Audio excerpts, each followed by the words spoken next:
నందు ప్రేమిన సహోదరి సహోదరులకు యేసుక్రీస్తు నామములో శుభములు. దేవుని యొక్క కృపా మహదైశ్వర్యం మీకు కలుగునుగాక. ఈరోజు దేవుడు మనకిచ్చిన మాట సంఖ్యాకాండము 14వ అధ్యాయము 14వ వచనం. యెహోవా అని నీవు ఈ ప్రజల మధ్య నున్నావనియు, యెహోవా అని నీవు ముఖాముఖిగా కనబడవాడు అనియు, నీ మేఘము వారి మీద నిలుచుచున్నదనియు, నీవు పగలు మేఘస్తంభములోను రాత్రి అగ్నిస్తంభములోను వారి ముందర నడుచుచున్నావనియు వారు వినియున్నారు కదా. ఈ మాటలు మనం సంఖ్యాకాండంలో చూస్తున్నాం. సంఖ్యాకాండం 14వ అధ్యాయంలో ఇశ్రాయేలు మరొకసారి తిరుగుబాటు చేసినట్టుగా మనం చూడగలమట.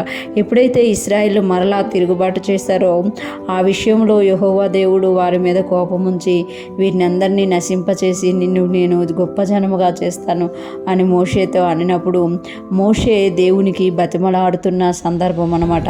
యెహోవాను నీవు ఈ ప్రజల మధ్య నున్నావనియు అంటే ఆ చుట్టుప్రక్కల దేశాల వారందరూ కూడా ఏమి గుర్తించారంట, యెహోవాను దేవుడు ఈ ఇశ్రాయేల్ మధ్యలో ఉన్నారు అని గుర్తించారట.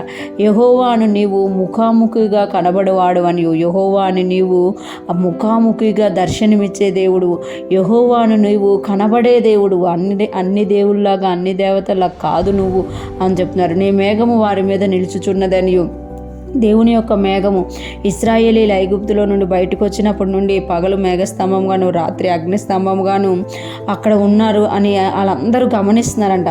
నీవు పగలు మేఘస్తంభంలోను రాత్రి అగ్నిస్తంభంలోను వారి ముందు నడుచుచున్నావనియు వారు వినియున్నారు కదా. అంటే చుట్టుప్రక్కల దేశాల వారందరూ కూడా వినియున్నారు నీ మహాత్యమును గూర్చి, నీవు ఇశ్రాయేలు ప్రజలతో చేయుచున్న నిర్గమమును గూర్చి, వారి ప్రయాణంలో నువ్వు వారికి ఎలాగ తోడుగా ఉంటున్నావు, వారితో ఎలా మాట్లాడుతున్నావు, వారికి ఎలాగ ఆహారం ఇస్తున్నావు, వారిని ఎలా పోషిస్తున్నావు అని చుట్టుప్రక్కల దేశాల వారు అందరూ ఇప్పుడు నీ పిల్లలు నీ మాట వినలేదని నువ్వు ఒక్క ఎదుటన వారిని నశింపచేస్తే నువ్వు ఏదైతే వారికి వాగ్దానం చేసావో అది నెరవేర్చలేకే వారిని నశింపచేసావు అని చుట్టుప్రక్కల వారు అనుకుంటారు. కనుక నీవు క్షమించు వీరిని అని మోషే దేవుని ఎదుట మనవి చేస్తున్నట్టు మనం ఇక్కడ చూడగలమనమాట. అంటే మోషే దేవుని యొక్క మనస్సును ఎరిగినవాడు, దేవునితో సహవాసము చేసి దేవునిలాగా మారిపోయింది అనమాట. ఎందుకు అనంటే దేవుని యొక్క స్వభావము, దేవుని యొక్క స్వారూప్యము మోషే గారిలో మనం ఇక్కడ చూస్తాము. మోషే గారు చెప్పిన దాన్ని బట్టి దేవుడు మరలా పశ్చాత్తాపడి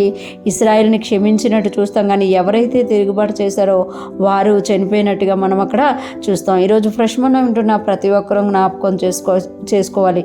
మనము సంఘానికి వెళ్తున్నాము, సంఘంలో వాక్యం వింటున్నాము, మనం జీవితాలు జీవిస్తున్నాము.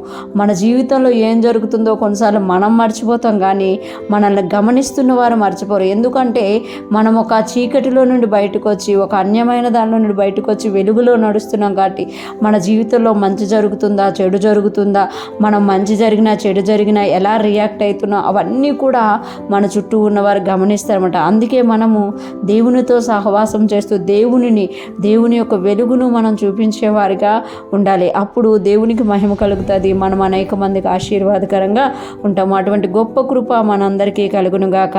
దేవుని యొక్క ఉన్నతమైన ఆశీర్వాదాలతో మనం నింపబడి ముందుకు సాగిపోదుముగాక. ఆమేన్.